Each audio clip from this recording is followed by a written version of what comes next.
Hello and welcome to Low Code Campfire. This is episode number 235 for March 13, 2026. Today, we hope to be talking about Forms 2.0, A New Hope, where we get to talk about the plans that we have for the next generation of our Forms product. I am Dale Warner, Head of Support for Plant and App, and this is an event that we do every Friday, 10 a.m. Central Time, where we get together, talk about all things Plant and App, our plans, the things that you're working on, and any struggles that you're having to make it go. This is all skill levels welcome from beginner to expert. We hope that you would join us for this hour on Fridays. We record all of these and put them on YouTube, so you can get to those through youtube.com/plantandapp. They're all very well indexed, and so you can find topics where we've talked about them and maybe do a little bit of self-education as you encounter things that you want to do with Plant and App. We do this agenda week by week where we stop and say hello because we're a friendly group, and then we'll go around the campfire. We always do first call and anything submitted that you might want to talk about, and then we'll talk about different things like any contributions to our shared website or to our community feature requests, things like that. After an hour or so, we go into our Afterglow segment. That's where we turn off the recording, raise a virtual adult beverage, and begin to enjoy the weekend. So we do encourage you to jump in, engage with us, show and tell, chat with us, however you want to engage, but it is an open format. You can submit questions and topics in advance, and I'll do a little bit of research, put them on the agenda. And in this case, there are none, but if you want to do one for next week, you can do that. Support@plantandapp.com. Hello, one and all. Good morning. Good morning. Hey, All right, very good. Did anybody come with a first call today?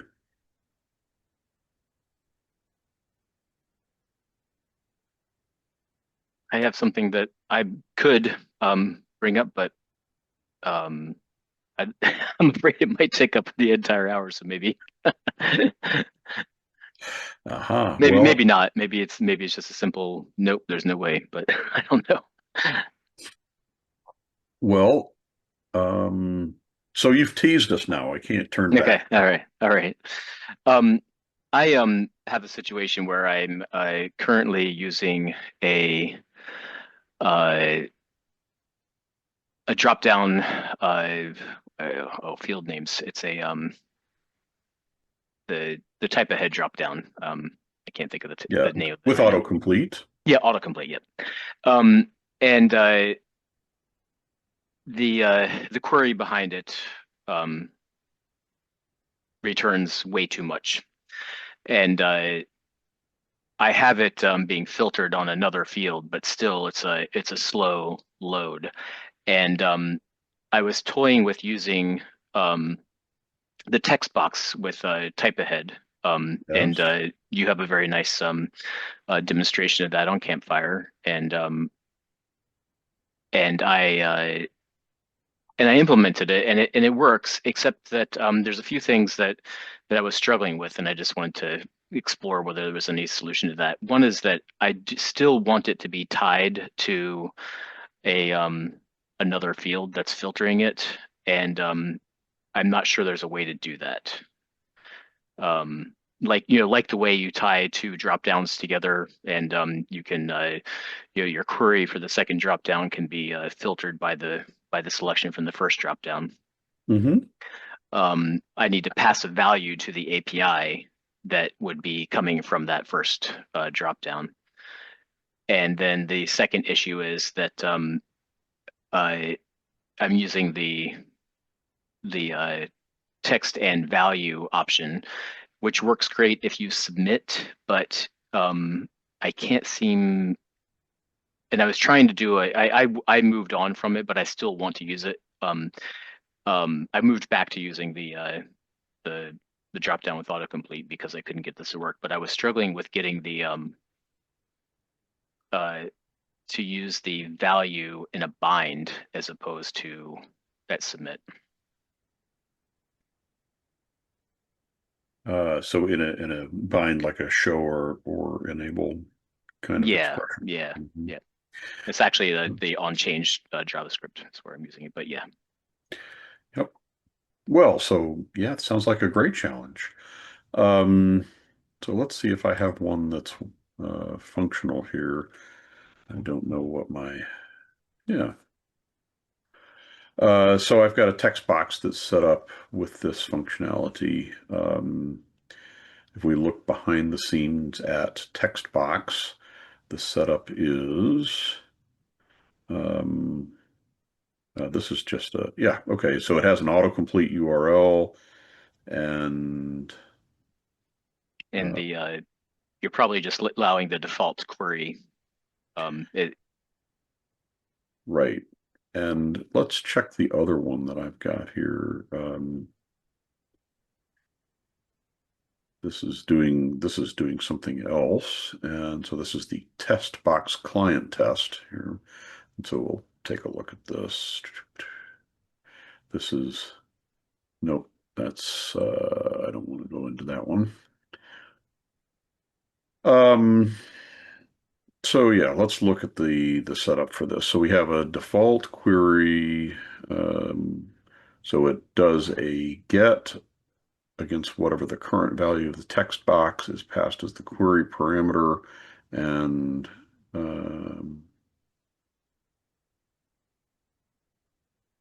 so this is connected to an API autocomplete user. So let's take a look at that. If we look at our APIs and see how it's configured,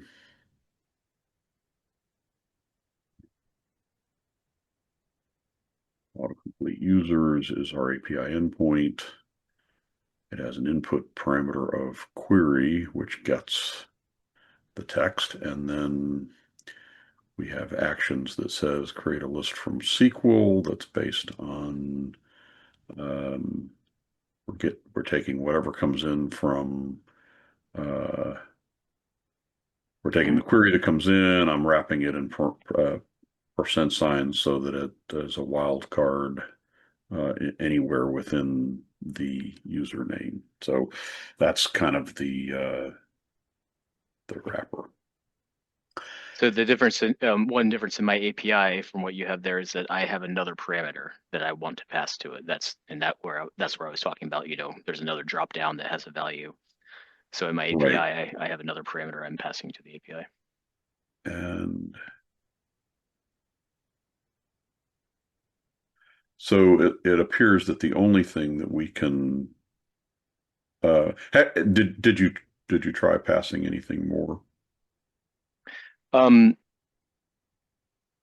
I think I was trying to get a repro done before the call, but I didn't get as far as I So wanted to. But I think that I think I could add another parameter in the autocomplete URL and it would probably still work. And if I needed to, probably, not just let the query be assumed, but actually put it into the entire URL there, because you can do that as well. And that would work, but I don't know. It's not.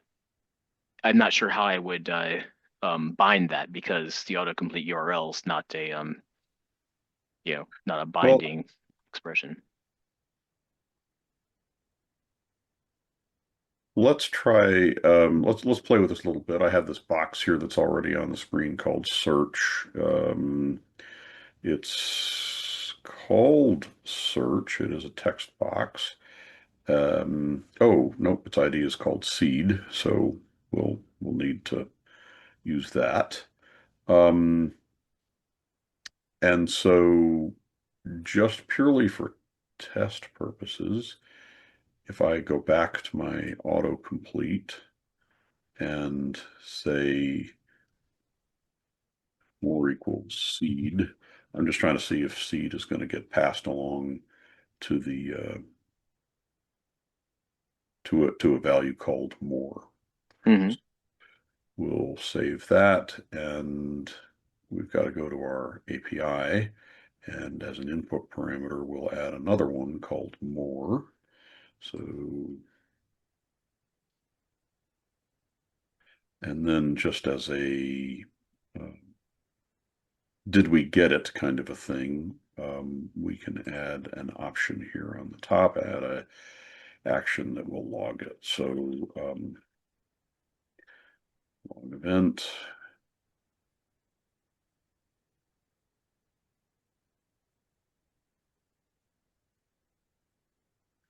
And so this will be an admin alert. And I'm going to say,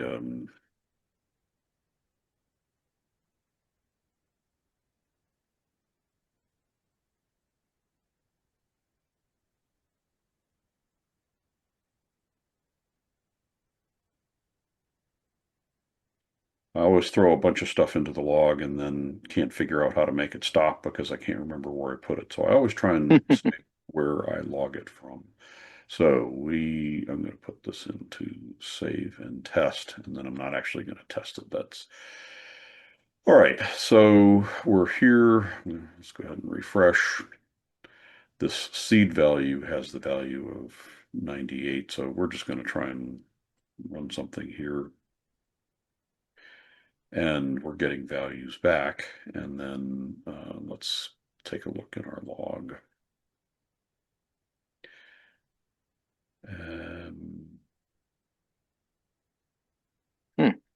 And so it's not passing. Oh, there it is. When it so the answer to your question is you can pass an additional parameter. And so now this is, it looks like it did one initially. So 1301 and then 6 seconds later. So it looks like this might have happened when the form loaded. Let's validate that assumption. So I'm just going to load the form and do nothing more. Oh, I see you have a default value in search, I see. Yeah, okay.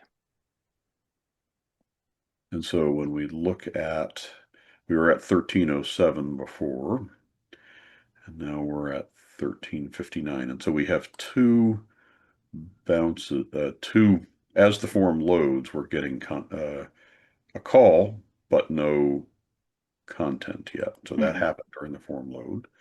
And then we type But something. now, if you change the value of search, though, it's going to be the original, right?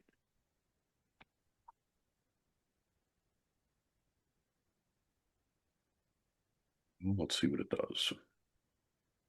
So we're at 1359. So now we're at 1436, and we're seeing the original value. Yeah. And let's carry on with our experiment here. And again,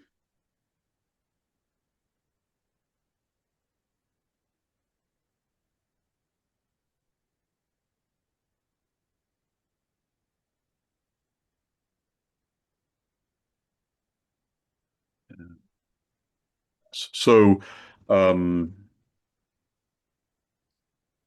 what we're seeing is that it's passing it, but it's not dynamic. If we, let's see if we submit something, if it starts to pass. I don't know what this button is doing, so all right.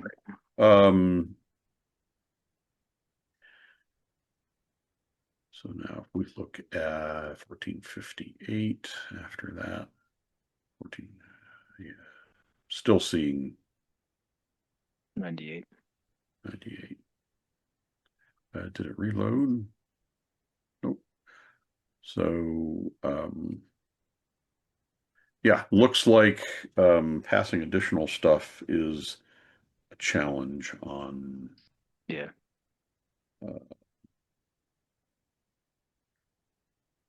text box.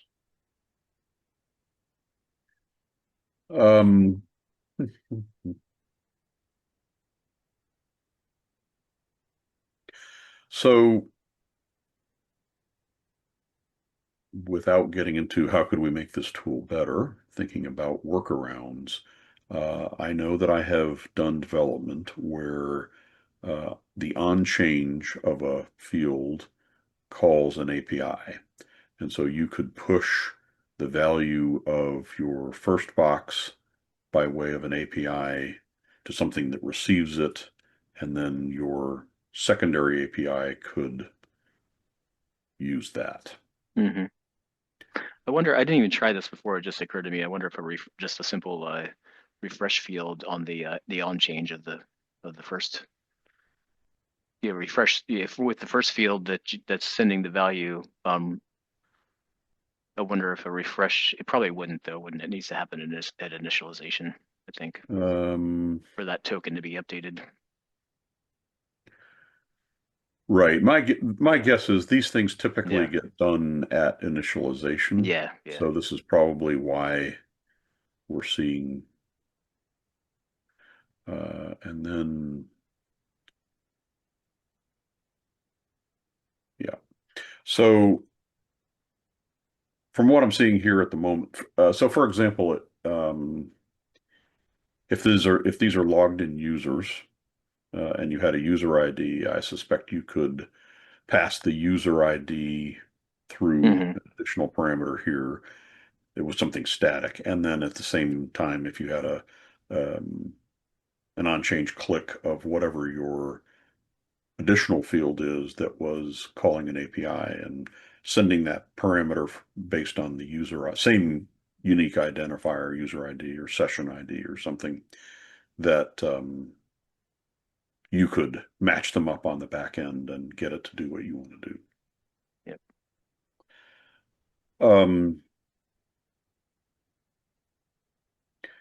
Yes, another thing that you might um, hmm,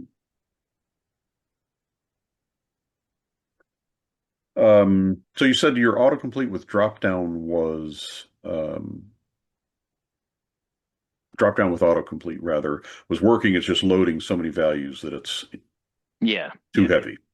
So, I So mean, just to give you an idea of the scope, without any filtering, it would load about 1.8 million values, and with a filter, it might load around maybe 40,000, uh, 40 or 50,000. uh-huh. So is there any way to apply some top logic, top 50, just to keep it from going astray until you've added the filters? Maybe. Um,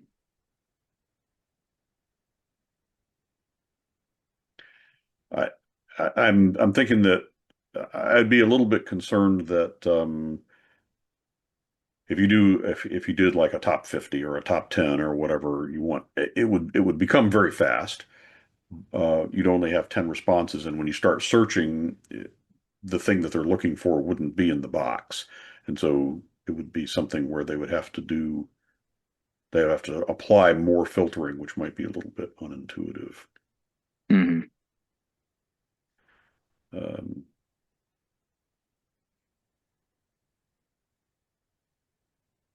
yep. Well, and then the second the second part about that was trying to access the value as part of a show command. Um, yeah, the value as a bind. The value on submit was working well, but as a bind, what was my problem there? I'm trying to remember. Um, We don't really develop the subtokens until yeah, you submit. yeah, I So think that was something like that. Yeah. you it might be available at the JavaScript level, might be, but um, Yeah, I think the like the text displayed in the field is available, but the value option wasn't available. I think it was something like that. you might be able to put a on-change click that clicks an Ajax button, and at that point, nope. No, you might, yeah, to click a button that pushes the value into a hidden field, and then it would work. Right. You wouldn't do it directly on the subtoken value, but rather pushing it into a hidden field during a button would give you that impact. Okay. So hidden button thing. By the way, I'm going to hopefully transition here into the Forms 2.0 discussion in a second, but a couple of things, at least one thing comes to mind. We've talked in this group before about having action stacks in the as part of the on change click in that same bind expression area, and the team is talking about that as if it will happen. So that Cool. could be an exciting improvement in Forms 2.0. All right. Does anybody else have any other ideas about handling large data sets? And I know we talked about it in the call before, but I'm just wondering if anybody's I come have up a with any. possible Yeah. idea, but it will require storing the information into a table, which I don't know if you would be amenable to that idea. But what I was thinking was, for example, like I'm just kind of going by what Dale was showing. So like if your autocomplete is returning too many items because you need more information to whittle down based off of other selections on the form, Mhm. is what I'm understanding. So what I'm thinking is the other selections, like when the form loads, whatever those default values are, and again, I'm not even, well, first off, my question is, are these people logged in? Do they have a user ID or are they anonymous? Uh, yeah, it's going to be a public page. Yes. So It's so it's Anonymous? anonymous? yeah, right. Yeah. Okay. So I don't know how to grab the session ID myself, because I've never done it. Hopefully there is a way, but if you can, let's say, grab the session ID at the time the form loads, then I would say whatever the default values you put in those other fields to save it, let's say like a JSON string into a table with that session ID, saying that this is the extra information. And then your API, when that gets called, send the session ID, which shouldn't change. It should be static. So you shouldn't have an issue with that. Um, when the API runs, it will pull the record with the extra JSON information of whatever additional fields you have using that session ID and apply it to whatever your SQL statement is to whittle down your information. Now, the only thing is that whenever you change those values on the form, you would have to run another API to update the table record with that session ID with whatever new value it was. So in that respect, you're going to have to use the on bind of those additional fields. Mm. But that way, all of that additional information that you want in your autocomplete filter will always be thrown into a table. And then your autocomplete is just looking at that table to say, okay, well, while I'm filtering on this dynamic query of what they've typed in the box, I also want to do a where clause on the following. And then it pulls the rest of it from whatever the table is. Okay. Another possibility would be that your drop down um, would be an items drop down that uses a token, and the token could be, pointing to a workflow, so a workflow token that has parameters, things like that. So you're kind of doing it, and the workflow could, using the information off the form, um, return back. There's too many rows. I mean, if it's 40,000 rows, then it would say 40,000 rows or filter more or whatever, and encourage them to pick other choices until it gets down to a narrower list. And then once it gets down to something manageable, then actually return all the rows.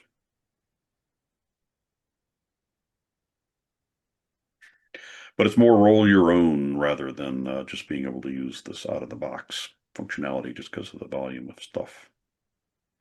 Yeah. Okay, cool. All right. And then a random note here. In Campfire, we have this getting special cookies, and you can get, for example, the ASP.NET session ID. So that might be something along what Ben was saying.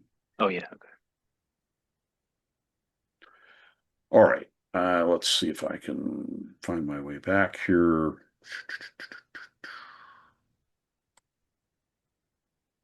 We were talking about that one. This was the code behind. This was the log. Okay.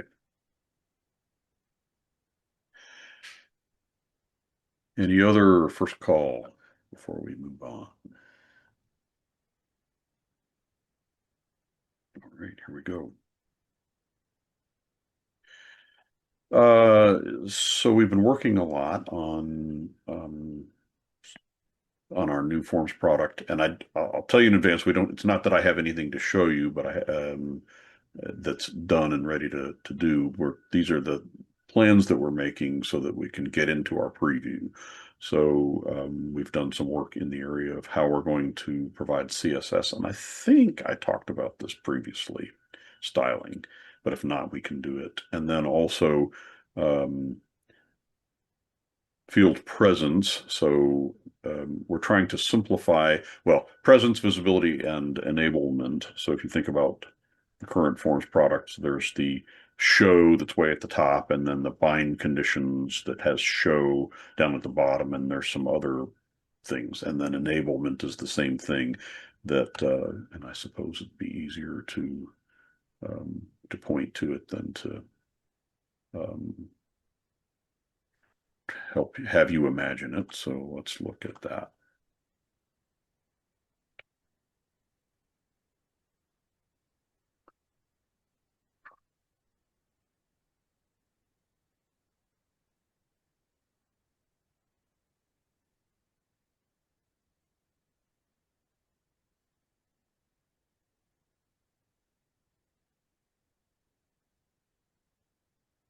So in any given field, we have show conditionally, whether or not it is in the form.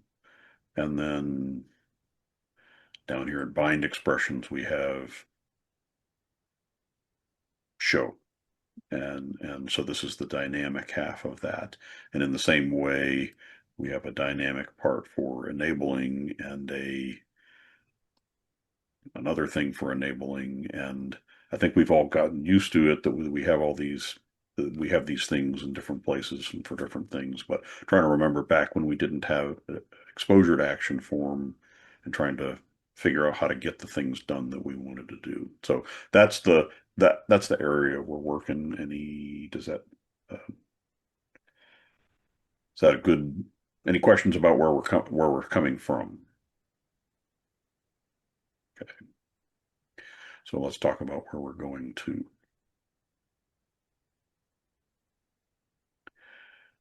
And actually, I'm going to try, I think I've got another one here.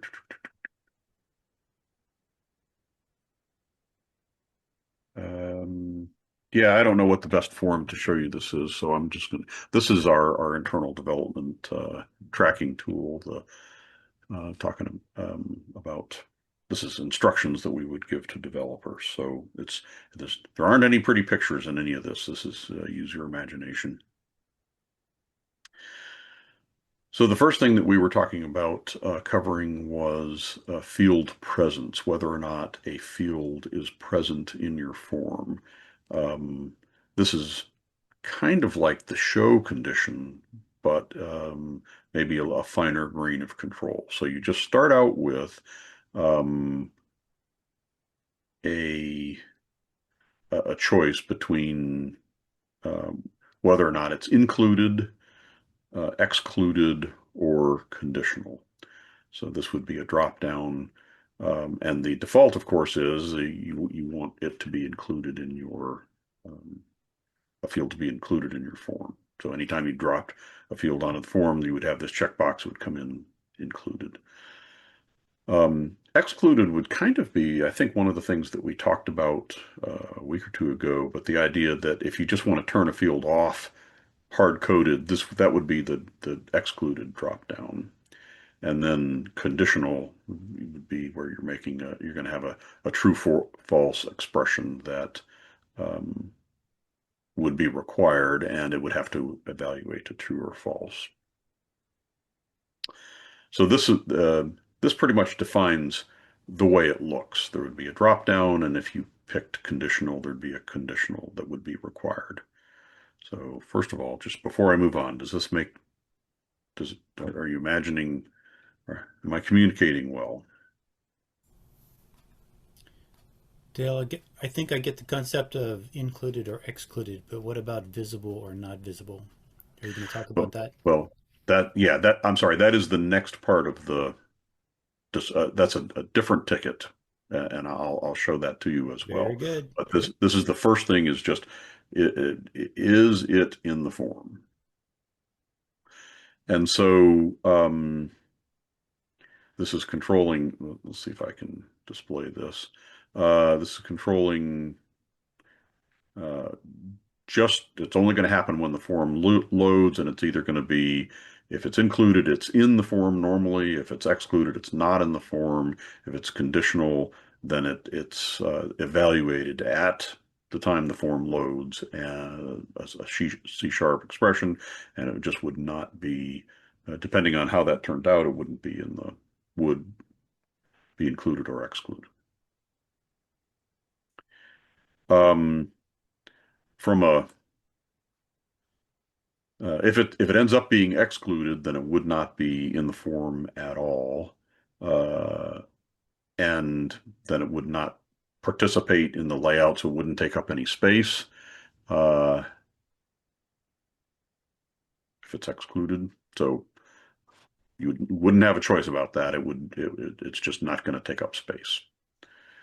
And then if it's excluded, it's not going to be part of the submit, and it's not going to have any validation. So it's just a simple way to get rid of a field. And if it's excluded, there'll be a token that would have a blank value. Whatever the name of the field is would have a blank value.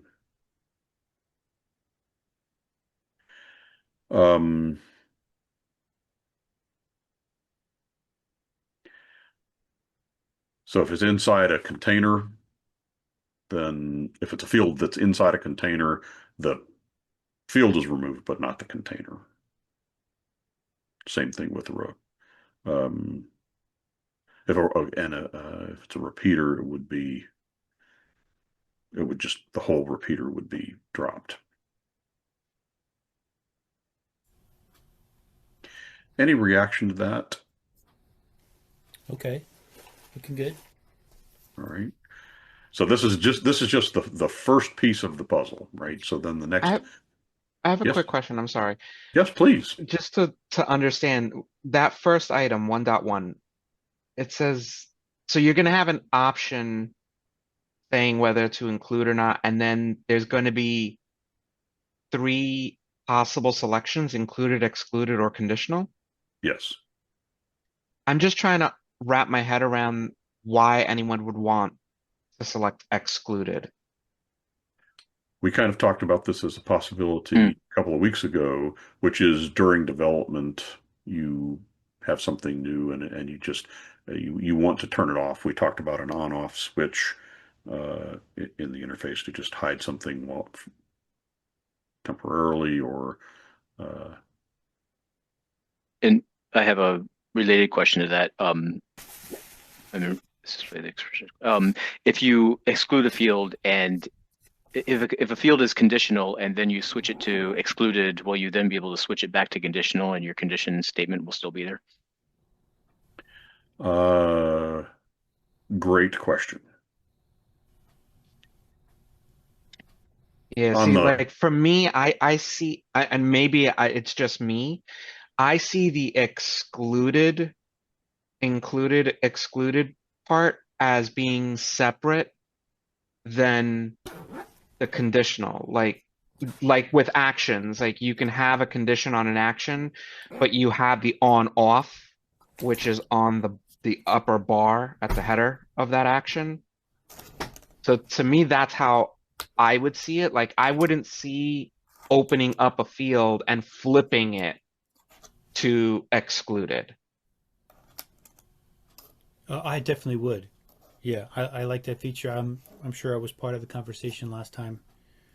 I But think I see Patrick what spoke up and said it I too. kind of see what Ben's saying though, in that it would it, I think that often Dale, what we've experienced in the past is that we end up with disparate user interfaces, and what Ben is saying would create a unified user experience, in that you have actions and you have a button where you can enable or disable the action. You have fields and you have a button where you can enable or disable the field completely. And disabling means that it's not included in the form.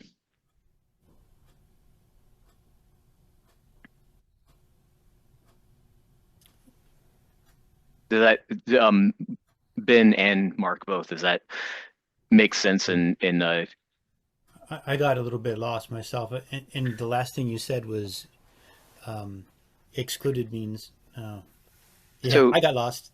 yeah, I so agree. Yes, Patrick, from what you're saying, that's what I'm yeah, trying to say. Because for me, like I'm thinking myself, having to open up the field to see whether it's included, excluded, or conditional, and then change that. because then you have to go back and do the same thing that you've been doing, which is put a big Right. indication in the title of the field that it's not being, that's currently disabled. Exactly. Yeah, If yeah. there was just that little, like with the actions in other areas, that little power button Hmm. where if you click it, it grays it out and puts like a strike line through it to let you know that this is currently disabled.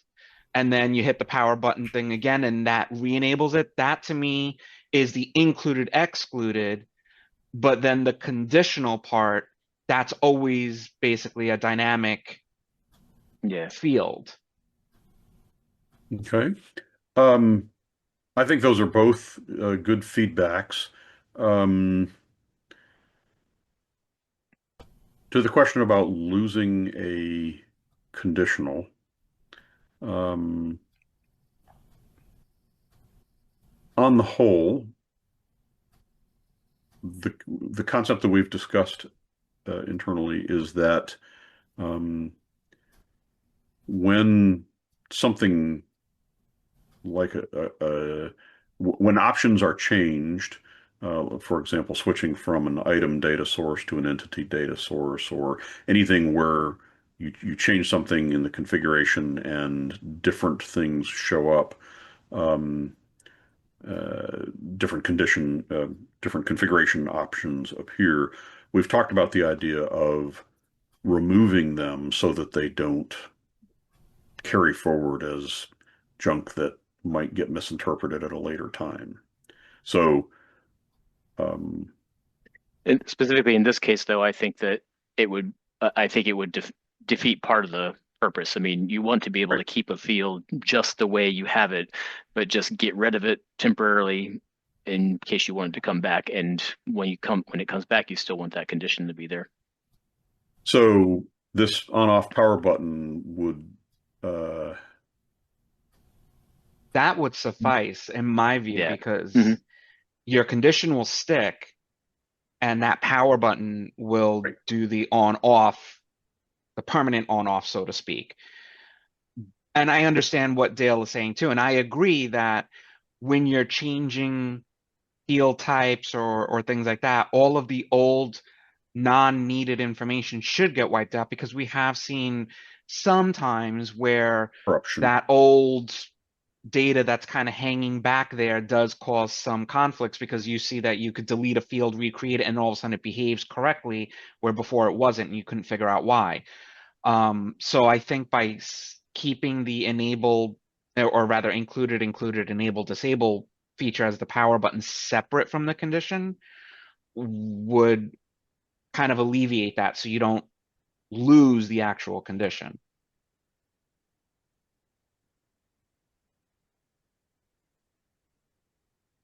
So I'm going to throw out the possibility then that instead of using this drop down with 3 options, it becomes a checkbox and a conditional. And I'll work on wording, but the checkbox would 2 states. It's either included or conditional, and the what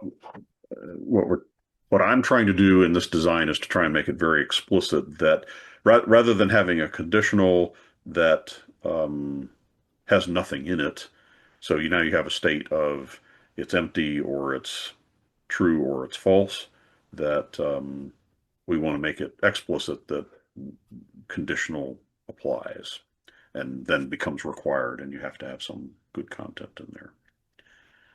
So the proposal is going with option 2 there, the power button, to handle enabled, handle the excluded case, and then by default everything would be included, but you could switch it to conditional.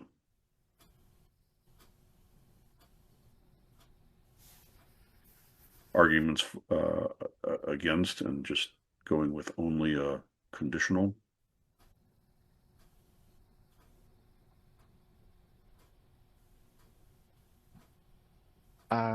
Just for clarification, at least my vote is conditional, kind of like what we have now, with the power button on off. That's my vote. What is the visibility of this proposed on-off button? The on-off button would be in the bar, on the same bar where the field is displayed. So you can see whether something's on or off without having to expand it? correct. Correct. Great. That's what I would like.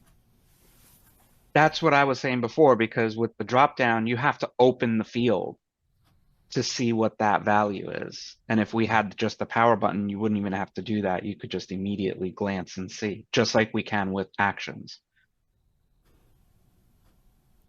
Well, are you actually calling it a power button and it would say POWER? Because that's not really explicit.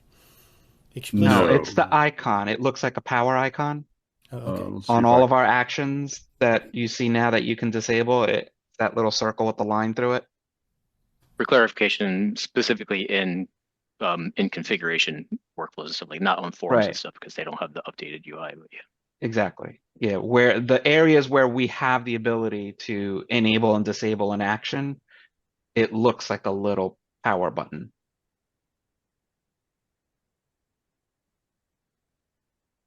I understand. I just didn't want it to have that name.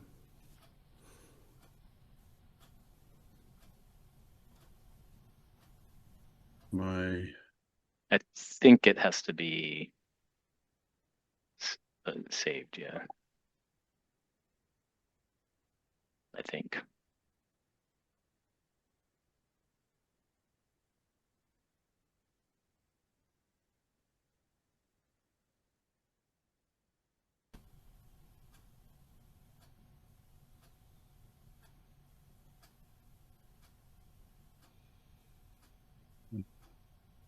You were talking about consistency of interface. Huh. Yeah, try an automation. Sure. So here's a great. So Well, we yeah. have this. Perfect. We have a power. This is the power button to which we are talking about. This job is off. This would be a field that would have this power button, and you would have the choice of turning it on or turning it off. So you'd be able to tell at the field level that. Although right now in this interface, those are the tooltips on those say enable and disable, which in forms would not be good because enable and disable means something else in a form. So Agreed. So Yeah, yeah, just the yeah, gray yeah, with the line through it, I yeah. think would be enough. And yeah, if we kept Unity, a standard UI, then this would be a better word, not enabled and disabled, absolutely, or disabled and missing. So we'd have to think about that, but that's a good point. That Or worst case scenario, if you're gonna, I should say worst case scenario, but if you want to keep that labeling there instead of disabled, enabled, when it comes to the form items, it's included, excluded. That works. I mean, like I said, for me, I'm good without the label because the other thing too is I don't know how much screen real estate is going to be available. So I don't think it's necessary to have that little label. And just that power button and it graying out with a slash through it, I think is visibly more than enough information for us.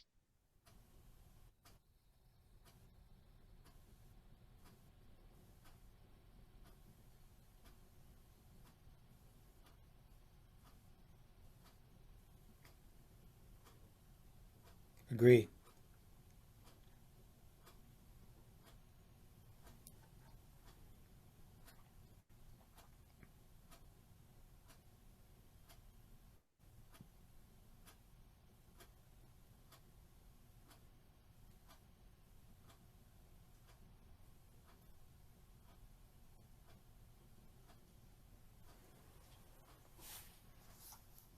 Anybody, any other votes here?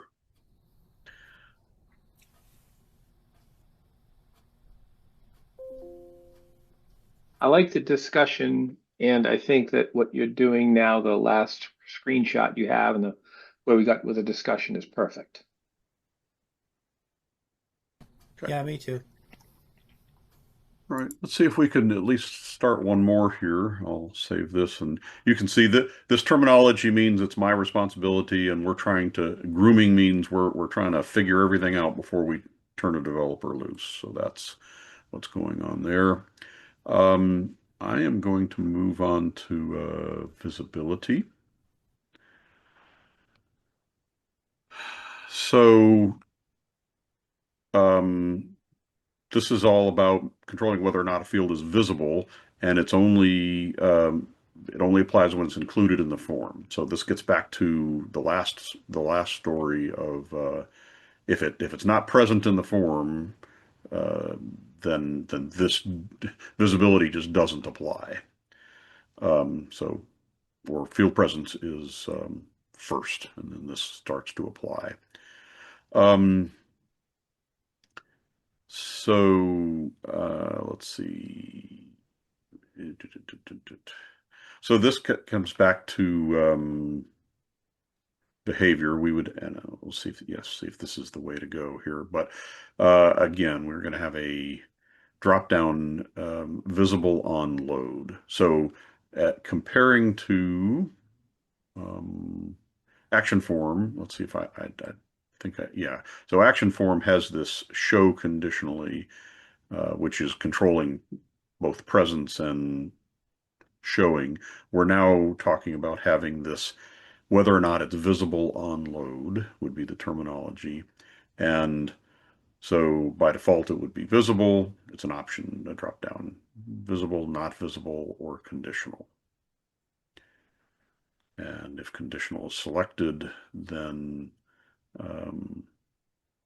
we get this additional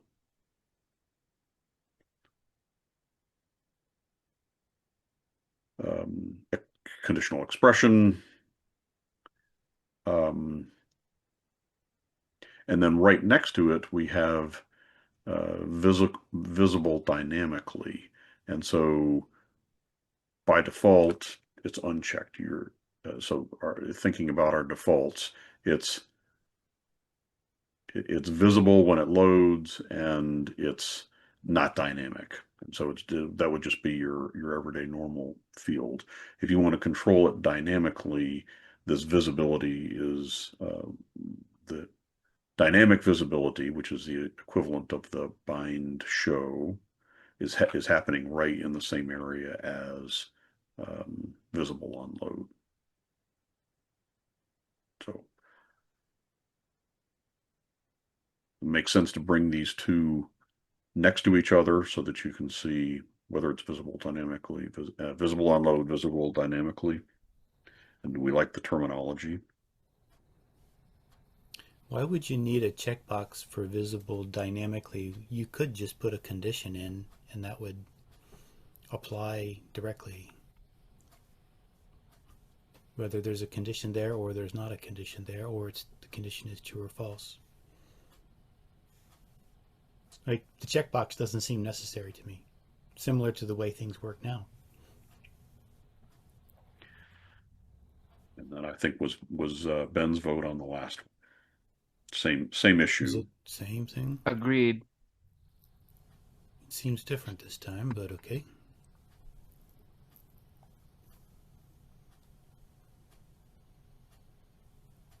And I'm not, again, just a question because my mind isn't wrapping around the whole thing the way it's written, but just my curiosity. Does anyone have an example of why you would need a Well, not visible as the drop down for the load? I think I was thinking about it also. I was wondering it as well, but but what occurred to me was that right now, and I just did this week, I had a bunch of fields that were hidden fields, and I was trying to debug it, and I was tired of looking in the console, so I just changed them to text fields, and then I changed them back to hidden fields later. This could take the place of that, I think.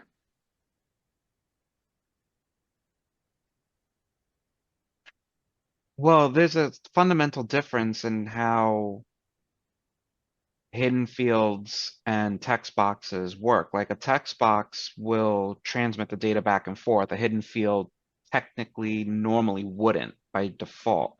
So behavior is a bit different when it comes to postbacks. Well, and that Default brings up a behavior. good yeah, and that brings up a good question regarding where does the validation fit into this? Like if a field is required, what's happening if it is hidden? Do you then have to? So let's kind of Yeah. work through these. So and then we can talk about them. So we have whether or not it's visible on load, and it could be visible, not visible, conditional. The condition makes sense. Then we have visible dynamically, and if it's dynamic, then the condition applies, and it's JavaScript, true or false.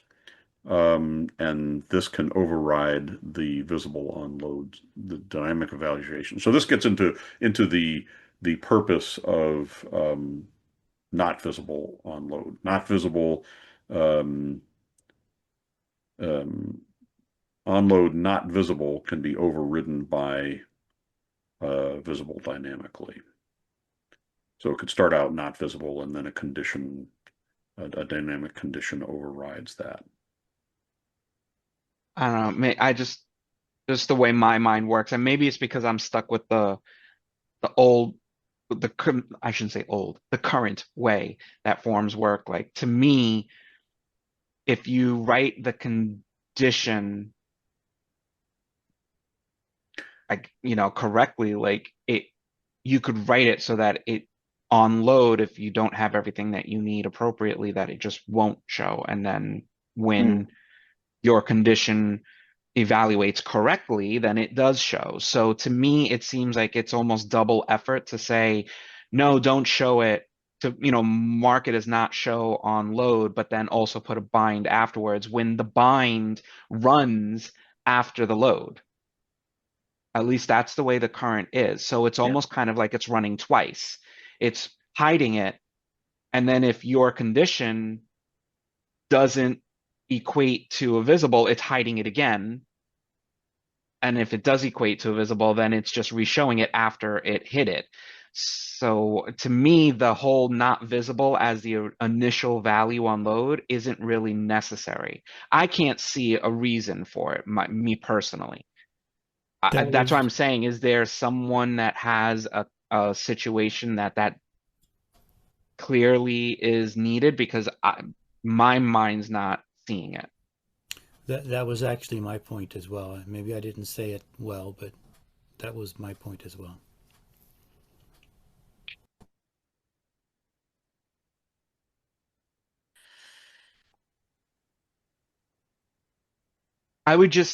My whole thing is I don't want to make the new system more complicated by adding features that are almost a duplication of effort, so to speak. Right. And also, along those lines, Ben, I'm thinking to me, what we're seeing here, I don't think there's enough value for what I perceive as the development effort that would be taken to put all this in place, when there's so many other things that we want in forms. That's what I perceive. I don't know. I don't know what the development effort is for this, but it seems like a lot for something that this area we work pretty easily in right now. And even what I just referenced a minute ago, I mean, switching between a text field and a hidden field is really not that hard to do. So Exactly. yeah. I mean, I just think if these items just kind of stick as just a conditional expression, if there's no condition there, it's an automatic true. If there's a condition there, then evaluate the condition. Having a drop down to say, force true, force false, or condition, to me just seems excessive when a text box and, a simple check on the behind the scenes code at C# saying, if there's no condition, if it's quote, quote, then that's a true. If it's not quote, quote, evaluate it and then go from there. Was it in an attempt to make it a quick one-click determination whether it's visible now or it's not visible, similar to the exists or not exists effort? Was it trying to be a one-click easy thing? Because if so, it would need to be not overwritable by the dynamic condition.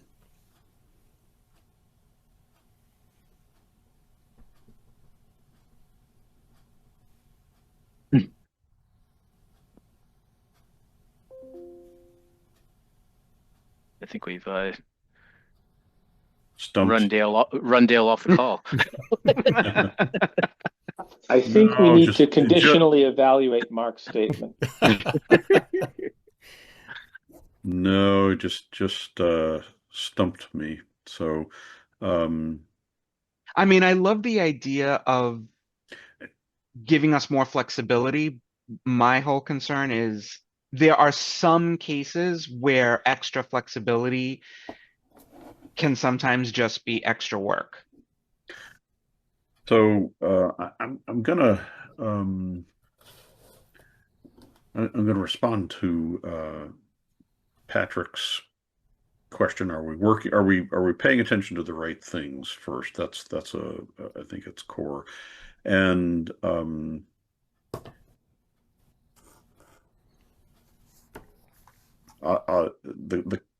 think the way to position this is that Forms 2.0 is not a new and improved version of Action Form. Mm-hmm. It's a rethink, and so even though this is an area that Action Form does reasonably well, and there's issues there, but this is something that we have to get right in the Forms 2.0 product for all field types. This is core and foundational to every field type that's going to come in. So thinking about this in terms of doing it for a text box or a checkbox or whatever, it's got to be right for all field types. And so this is why we're putting the effort into it now. We don't want to get this wrong and then not have it work out. So the thinking of, there's so many other things we would like to be able to have. I mean, this still has to be done and done right in the new product. Mm-hmm. That makes sense. And then, we're asking, I mean, this represents internal thinking, maybe even just my thinking, and and this is why we're asking the question. You guys are getting a look at what we're proposing, and you're pushing back, and that's what we're asking you to do. So thanks for doing that. I will point out that as I was exploring what we do with Action Form now in order to be able to propose for Forms 2.0, that there is inconsistency between our current show versus bind show and enable versus bind enable. And I can't rattle it off at the moment, but one of those overwrites the other in one direction, and the precedence is not consistent. And so trying to come up with a very consistent approach, here's what we do on initialization, here's what we do at runtime, is the reasoning behind this visible on init, visible dynamically. And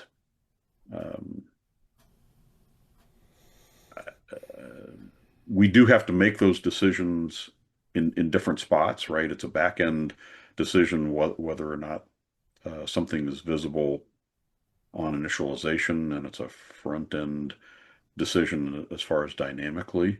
And so I think we still have to do the work for those two things. And I will, but your feedback is valuable. I don't think we got through this one in our hour, but it is. I am capturing at least this much, that the idea of a checkbox that then leads to a conditional is not popular with you. I proposed it from the standpoint of wanting to make conditional be clearly required or not. But that might not be the best thing for the language. And then I do take it to heart, what's the purpose of not visible on init? I have one other Yeah. potential thing with the idea of visible on load and dynamic. Part of me, I'm trying to think as a typical user and not necessarily as a programmer, and vice versa. And I think the word dynamic, like visible dynamically, might be a little confusing. And I was wondering if something like maybe like visible on load would be the primary one, and then visible on like something like form dirty. I think a lot of people understand that when you change data on a form, the form is considered dirty now because it's got changes on it. But I don't know, like the whole dynamically, I mean, it makes sense, but I don't know. I'm kind of two minds of it. I don't mind it and I do mind it. It's weird, but it's just another terminology. Yeah, and I mean, that was one of the things that I was specifically asking about, and I'm glad you're reacting to it. And you're right about the part with, what hat are we talking, advanced developer or the first time anybody has seen Forms 2.0 and they're not a developer. On dirty, I think is not. I react to that as the that first time non-developer. I don't think they're going to get on dirty, but I'm not convinced that visible dynamically is the right way to go either. So I'm open to better terminology. Or it could be maybe on form change.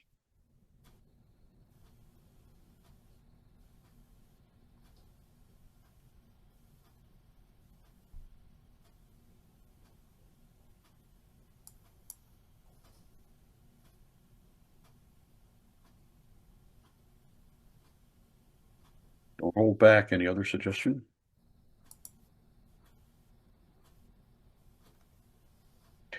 When we do this, there's the whole enabled story, and I would like to carry the same terminology to enabled, right? So visible, enabled as form changes, or enabled on form change, or something like that, because currently it has enabled dynamically, and it's how to communicate the concept, right? So I will say, I don't want to lose what Patrick mentioned before too, and I don't know if it's a separate ticket, but it's the whole part on required and it being linked to visible. and I don't think we whatnot. got all the way through this. So there's whether or not there's another option, submit when not visible. So being able to control whether or not it submits. So if it's not visible, but the default would be that it would not be submitted. So dynamic fields would not be, you would have the choice, but by default they wouldn't be submitted. So, and then and validation does not run for the field when it is not visible. Okay. That's that second line there. Answer. I think Yep. that's important because because right now the thing that kind of makes me crazy sometimes is that whenever you and I get that there's sometimes maybe a scenario when you don't want this, but most of the time when you bind a field with a show condition, you then have to make sure you take that same condition and put it into the validation condition, because otherwise you get these, you get something that's very hard to troubleshoot if you don't realize right away what you did. Yep, Yeah, you nailed it, Patrick, because that's exactly what I always do. Every time I put a bind show, I always copy it and put it in the required, because if I have validation there, it's validating sometimes when the field is not visible, and then it's preventing the form from submitting. And I'm like, why? And I don't even see a problem because the field is hidden. Because it's invisible. Yeah. So it would just be nice if the validation automatically took into account the visibility to say if the field's not even visible, don't even apply validation. And to keep flexibility, if there's some unusual circumstance where you actually want that to happen, then you have a way of turning it off. But I think that it should be the default. Yeah. Or at least the validation piece. Well, yeah, I guess.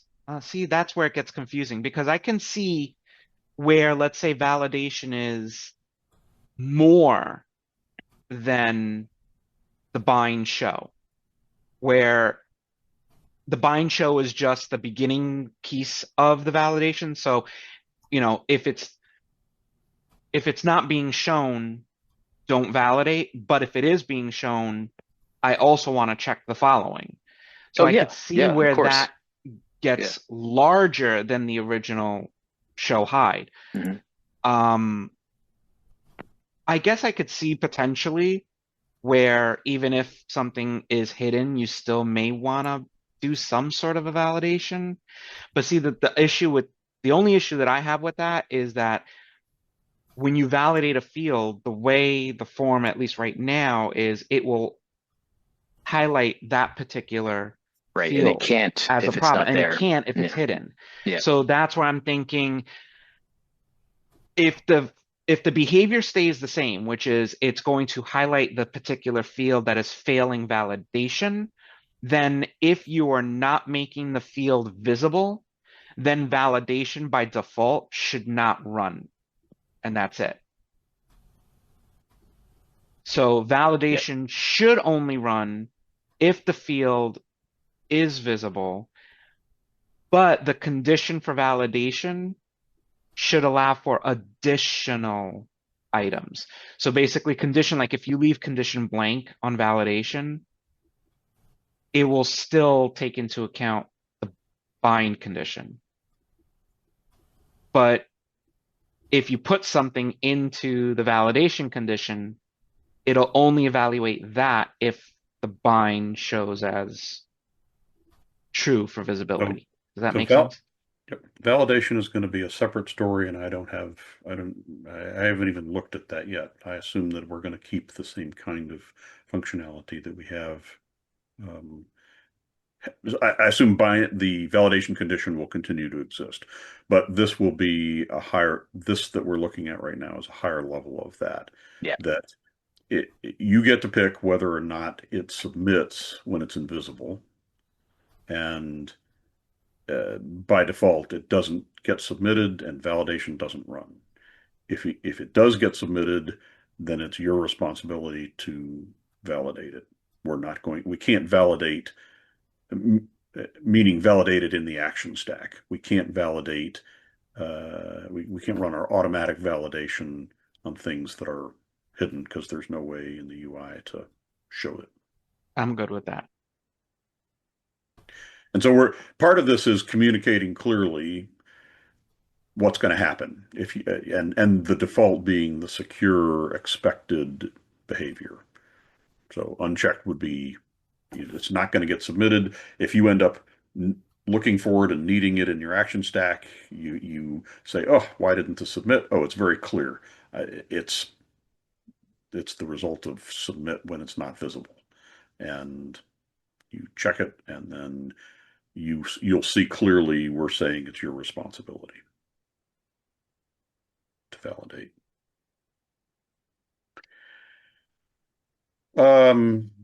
Yep. One more checkbox controlling whether or not it's part of the layout flow. So if you by default it's unchecked, and so it remains in the layout. It's taking up space. And then if it appears dynamically, then it's going to have a spot to appear in. If you decide to remove it from the layout, and I think this covers the question that, or the thing that you've demonstrated many times, Ben, that in a form, when things get removed, you don't want them to take up the space. You want to have a better control over the spacing, have things next to each other, not just disappear. Yeah, I can agree with that. My only, and again, please forgive me, I don't want to sound like I'm the naysayer or anything. I'm just playing devil's advocate here on terminology. Like, I see remove from layout when not visible.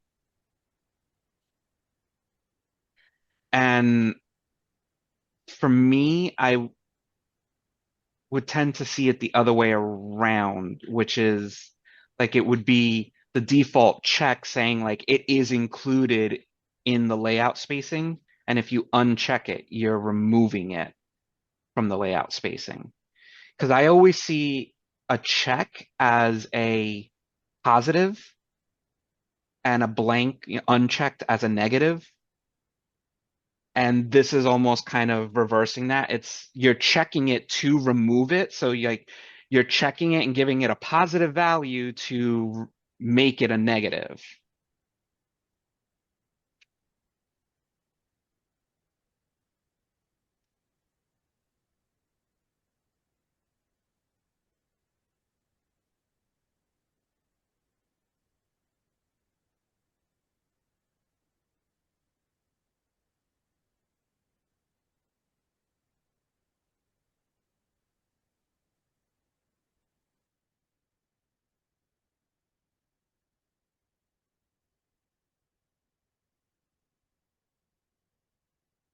All right. Well, I've captured that. I'll work. I don't know that I've said it as eloquently as you, but maybe enough to remind me about what I'm looking at.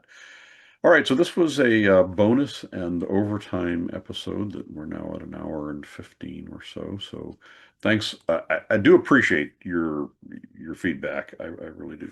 I know that I don't have all the answers to these things about what is the case, and so I'm gonna go away and think about it kind of guy, if you haven't learned that about me. So I will think about whether or not those things are important and valuable, and maybe other use cases besides what we might might be other ways that people use this that aren't the same way that we think about it. So I'll give it some thought. But with that, I will say happy low coding. I'm glad that you're here, that you participated, and if you're just listening to this after the fact, I hope it wasn't too overly technical, and we do hope that you'll join us in future episodes. We will see you guys next Friday. Hang around for me to find the button that lets us go into the Afterglow segment.